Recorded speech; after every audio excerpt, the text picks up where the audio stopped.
Genesis chapter 35, Bethel revisited. God said to Jacob, "Go up now to Bethel, settle there, and build an altar there to the God of who appeared to you when you were fleeing from your brother Esau." So Jacob told his household and all who were with him, "Get rid of the foreign gods among you, then purify yourselves and change your clothes. Let us go up to Bethel so that I might build an altar there to the God who answered me in the day of my distress and who has been with me wherever I have gone." They gave Jacob all the foreign gods in their possession and also the rings they had in their ears, and Jacob buried them under the oak that is near Shechem. Then, as they set out, a great terror fell upon the surrounding towns, so that no one pursued the sons of Jacob.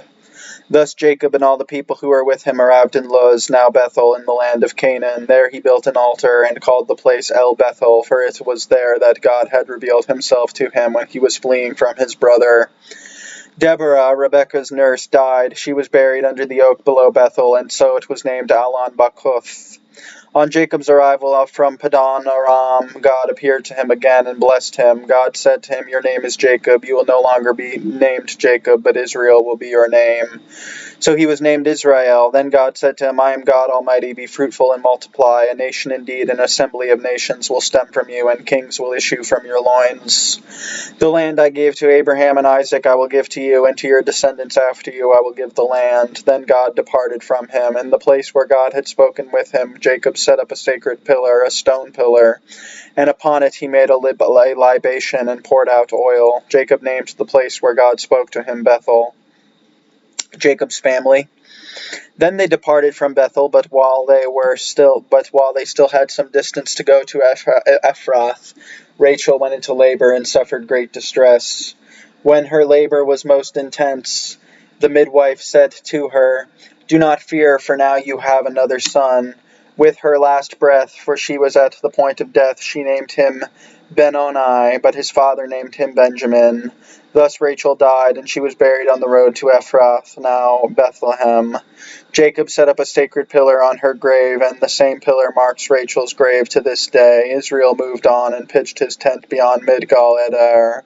While Israel was encamped in that region, Reuben went and lay with Bilhah, his father's concubine. When Israel heard of it, he was greatly offended. The sons of Jacob were now 12. The sons of Leah, Reuben, father Jacob's firstborn, Simeon, Levi, Judah, Issachar, and Zebulun. The sons of Rachel, Joseph and Benjamin. The sons of Rachel's maidservant, Bilhah, Dan and Naphtali. The sons of Leah's maidservant, Zilpah, Gad, and Asher. These are the sons of Jacob who were born to him in Padan Aram. Jacob went home to his father Isaac at Mamre in Kiriath Arba, now Hebron, where Abraham and Isaac had resided.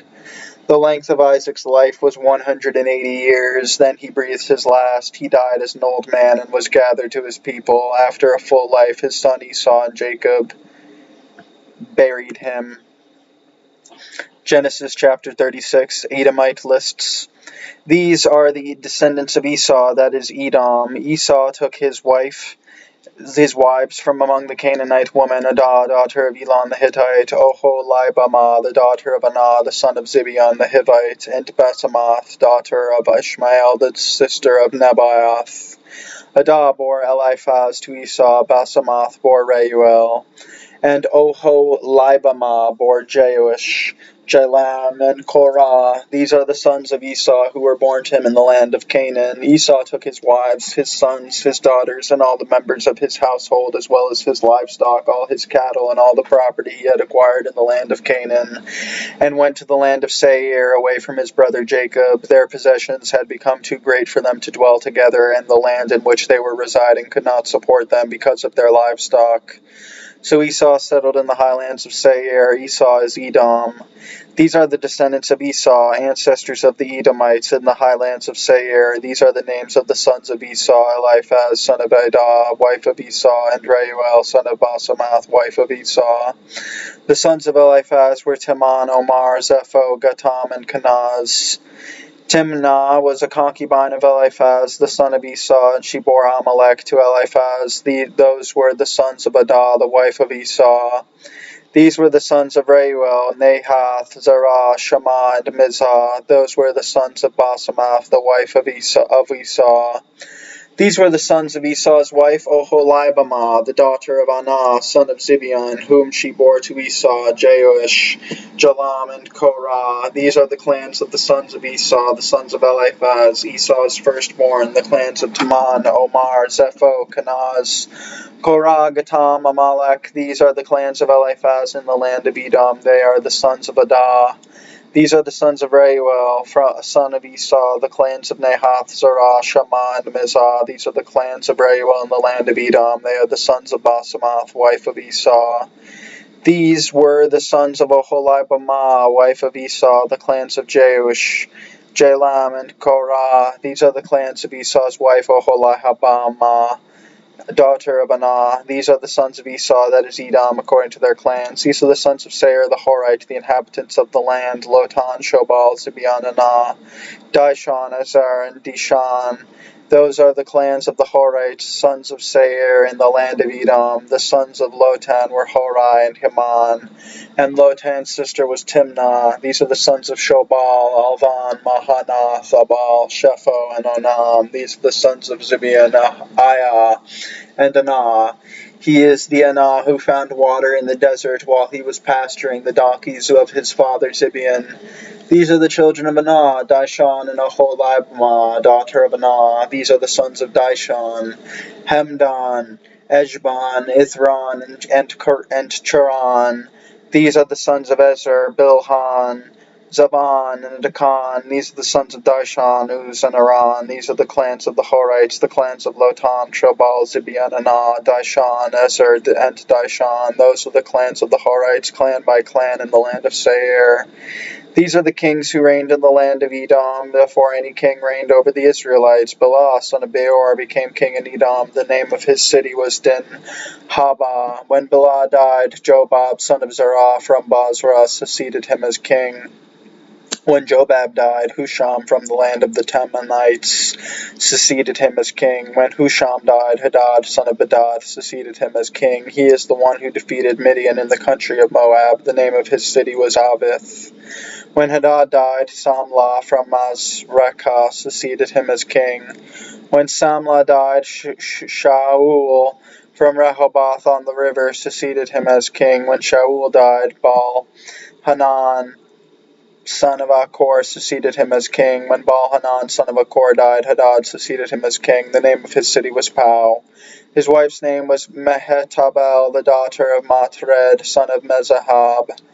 These are the names of the clans of Esau, identified according to their families and localities. The clans of Timnah, Alva, Jahath, Oholibamah, Elah, Panan, Kenaz, Taman, Mibzar, Magdael, and Aram. Those are the clans of the Edomites according to their settlements and their territorial holdings, that is, of Esau, the ancestors of the Edomites. Genesis chapter 37. Joseph sold into Egypt. Jacob settled in the land where his father had sojourned, the land of Canaan.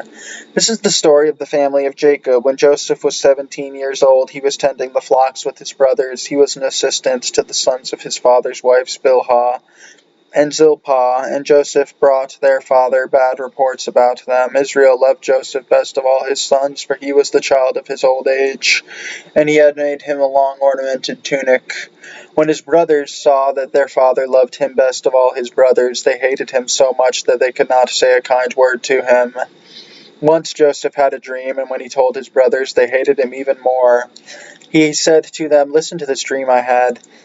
There they were, binding sheaves in the field, when suddenly my sheaf rose to an upright position, and your sheaves formed a ring around my sheaf and bowed down to it." His brothers said to him, "Are you really going to make yourself king over us? Will you rule over us?" So they hated him all the more because of his dreams and his reports. Then he had another dream and told it to his brothers. "Look, I had another dream," he said. "This time the sun and the moon and 11 stars were bowing down to me." When he told it to his father and his brothers, his father reproved him and asked, "What is the meaning of this dream of yours? Can it be that I and your mother and your brothers are to come and bow to the ground before you. So his brothers were furious at him, but his father kept the matter in mind. One day when his brothers had gone to pasture their father's flock at Shechem, Israel said to Joseph, "Are your brothers not tending our flocks at Shechem? Come, and I will send you to them." "I am ready," Joseph answered. "Go then," he replied. "See if all is well with your brothers and the flocks, and bring back word." So he sent him off from the valley of Hebron. When Joseph reached Shechem, a man came up upon him as he was wandering about in the fields. "What are you looking for?" the man asked him.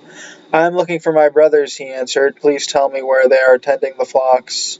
The man told him, "They have moved on from here. In fact, I heard them say, 'Let us go on to Dothan.'" So Joseph went after his brothers and found them in Dothan. They saw him from a distance, and before he reached them, they plotted to kill him. They said to one another, "Here comes that dreamer. Come now, let us kill him and throw him into one of the cisterns here. We could say that a wild beast devoured him. We will see then what comes of his dreams." But when Reuben heard this, he tried to save him from their hands, saying, "We must not take his life." Then Reuben said, "Do not shed blood. Throw him into this cistern in the wilderness, but do not lay a hand on him." His purpose was to save him from their hands and restore him to his father. So when Joseph came up to his brothers, they stripped him of his tunic, the long ornamented tunic he had on. Then they took him and threw him into the cistern. The cistern was empty, there was no water in it. Then they sat down to eat. Looking up, they saw a caravan of Ishmaelites coming from Gilead, their camels laden with gum, balm, and resin to be taken down to Egypt. Judah said to his brothers, "What is to be gained by killing our brother and concealing his blood? Come, let us sell him to these Ishmaelites instead of doing away with him ourselves. After all, he is our brother, our own flesh." His brothers agreed. Midianite traders passed by, and they pulled Joseph out of the cistern. They sold Joseph for 20 pieces of silver to the Ishmaelites who took him to Egypt. When Reuben went back to the cistern and saw that Joseph was not in it, he tore his garments, and returning to his brothers, he exclaimed, "The boy is gone, and I, where can I turn?" They took Joseph's tunic, and after slaughtering a goat, dipped the tunic in its blood. Then they sent someone to bring the long ornamented tunic to their father with the message, "We found this. See whether it is your son's tunic or not." He recognized it and exclaimed, "My son's tunic. A wild beast has devoured him. Joseph has been torn to pieces." Then Jacob tore his garments and put sackcloth on his loins and mourned his sons many days. Though his sons and daughters tried to console him, he refused all consolation, saying, "No, I will go down to mourning to my son in Sheol." Thus did his father weep for him. The Midianites meanwhile sold Joseph in Egypt to Potiphar, an official of Pharaoh, and his chief steward. Genesis chapter 38, Judah and Tamar. About that time Judah went down away from his brothers and pitched his tent near a certain Adulamite named Hirah. There Judah saw the daughter of a Canaanite named Shua. He married her and had intercourse with her. She conceived and bore a son whom she named And she conceived and bore a son whom she named Onan. Then she bore still another son whom she named Shelah. She was in Chezib when she bore him. Judah got a wife named Tamar for his firstborn But Judah's firstborn, greatly offended the Lord, so the Lord took his life. Then Judah said to Onan, "Have intercourse with your brother's wife in fulfillment of your duty as brother-in-law, and thus preserve your brother's line." Onan, however, knew that the offspring would not be his, so whenever he had intercourse with his brother's wife, he wasted his seed on the ground to avoid giving offspring to his brother. What he did greatly offended the Lord, and the Lord took his life too. Then Judah said to his daughter-in-law Tamar, "Remain a widow in your father's house until my son Shelah grows up." For he feared that Shelah also might die like his brothers, so Tamar went to live in her father's house. Time passed, and the daughter of Shua, Judah's wife, died. After Judah completed the period of mourning, he went up to Timnah to those who were shearing his sheep in company with his friend Hirah the Adulamite. Then Tamar was told, "Your father-in-law is on his way up to Timnah to shear his sheep." So she took off her widow's garments, covered herself with a shawl, and having wrapped herself, sat down at the entrance to Enaim, which is on the way to Timnah. For she was aware that although Shelah was now grown up, she had not been given to him in marriage. When Judah saw her, he thought she was a harlot, but since she had covered her face, so she went over So she went over to her at the roadside and said, "Come, let me have intercourse with you," for he did not realize that she was his daughter-in-law. She replied, "What will you pay me for letting you have intercourse with me?" He answered, "I will send you a young goat from the flock." "Very well," she said, "provided you leave me a pledge until you send it." Judah asked, "What pledge should I leave you?" She answered, "Your seal and cord and the staff in your hand." So he gave them to her and had intercourse with her, and she conceived by him. After she got up and went away, she took off her shawl and put on her widow's garments again. Judah sent the young goat by his friend the Adullamite to recover the pledge from the woman, but he did not find her. So he asked the men of that place, "Where is the prostitute, the one by the roadside, in the name?" But they answered, "No prostitute has been here." He went back to Judah and told him, "I did not find her, and besides, the men of the place said no prostitute has been here." "Let her keep the things," Judah replied, "otherwise we will become a laughingstock. After all, I did send her this young goat, but you did not find her." About 3 months later, Judah was told, "Your daughter-in-law Tamar has acted like a harlot, and now she is pregnant from her harlotry." Judah said, "Bring her out, let her be burned." But as she was brought out, she sent word to her father-in-law, "It is by the man to whom these things belong that I am pregnant." And then she said, "See whose seal and cord and staff these are." Judah recognized them and said, "She is in the right rather than I, since I did not give her to my son Shelah." He had no further sexual relations with her. When the time of her delivery came, there were twins in her womb. While she was giving birth, one put out his hand, and the midwife took and tied a crimson thread on his head, noting, "This one came out first." But as he withdrew his hand, his brother came out, and she said, "What a breach you have made for yourself." So he was called Perez. Afterwards, his brother, who had the crimson thread on his hand, came out. He was called Zerah. Genesis chapter 39, Joseph's temptation. When Joseph was taken down to Egypt, an Egyptian, Potiphar, an official of Pharaoh, and his chief steward, brought him from the Ishmaelites who had brought him there. The Lord was with Joseph, and he enjoyed great success and was assigned to the household of his Egyptian master. When his master saw that the Lord was with him and brought him success in whatever he did, he favored Joseph and made him his personal attendant. He put him in charge of his household and entrusted to him all his possessions. From the moment that he put him in charge of his household and all his possessions, the Lord blessed the Egyptian's house for Joseph's sake. The Lord's blessing was on everything he owned, both inside the house and out. Having left everything he owned in Joseph's charge, he gave no thought with Joseph there to anything but the food he ate. Now Joseph was well built and handsome. After a time, his master's wife looked at him with longing and said, "Lie with me." But he refused and said to his master's wife, "Look, as long as I am here, my master does not give a thought to anything in the house, but has entrusted to me all he owns. He has no more authority in this house than I do. He has withheld from me nothing but you, since you are his wife. How then could I do this great wrong and sin against God?" Although she spoke to him day after day, he would not agree to lie with her or even be near her. One such day, when Joseph came into the house to do his work, and none of the household servants were then in the house, she laid hold of him by his cloak, saying, "Lie with me." But leaving the cloak in her hand, he escaped and ran outside. When she saw that he had left his cloak in her hand, and as he escaped outside, she cried out to her household servants and told them, "Look, my husband has brought us a Hebrew man to mock us. He came in here to lie with me, but I cried out loudly. When he heard me scream, he left his cloak beside me and escaped and ran outside." She kept the cloak with her until his master came home. Then she told him the same story. "The Hebrew slave whom you brought us came to me to amuse himself at my expense, but when I screamed, he left his cloak beside me and escaped outside." When the master heard his wife's story, in which she reported, "Thus and so your servant did to me," he became enraged. Joseph's master seized him and put him into the jail where the king's prisoners were confined, and there he sat in jail. But the Lord was with Joseph and showed him kindness by making the chief jailer well disposed toward him. The chief jailer put Joseph in charge of all the prisoners in the jail. Everything that had to be done there, he was the one to do it. The chief jailer did not have to look after anything that was in Joseph's charge, since the Lord was with him and was bringing success to whatever he was doing. Genesis chapter 40, the dreams interpreted. Sometime afterward, the royal cupbearer and baker offended their lord, the king of Egypt. Pharaoh was angry with his two officials, the chief cupbearer and the chief baker, and he put them in custody in the house of the chief steward, the same jail where Joseph was confined.